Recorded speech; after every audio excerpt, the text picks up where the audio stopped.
আরও বরিষ্ঠায় রামকৃষ্ণায় নমঃ। জয় মা শারদা, জয় স্বামীজি মহারাজের জয়।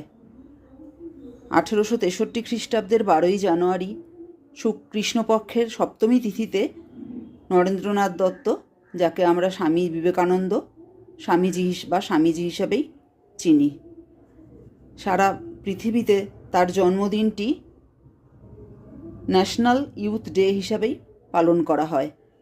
আর প্রত্যেকটা রামকৃষ্ণ মিশনে তার জন্মতিথিতে বিশেষ পূজা, মঙ্গল আরতি, হোম, ভজন ইত্যাদির মাধ্যমে স্বামীজির প্রতি শ্রদ্ধা জানিয়ে এই দিনটি পালন করা হয়।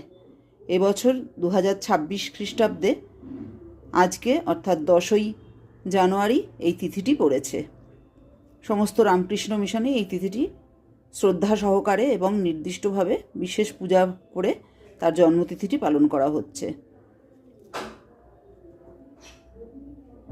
তিনি বলে গেছেন, স্বামীজির অনেকগুলো বাণীর মধ্যে একটা বহুল প্রচলিত বাণী হলো, বহুরূপে সম্মুখে তোমার ছাড়ি কোথা খুঁজিছ ঈশ্বর, জীবে প্রেম করে যেই জন সেই জন সেবিছে ঈশ্বর। এই বাণীটি মেনে চললে তার প্রতি শ্রদ্ধা জ্ঞাপন বিশেষভাবে করা হবে, যে শুধুমাত্র ঈশ্বরের পুজো করলেই হবে না, মানুষকে ভালোবাসতে হবে। নমস্কার।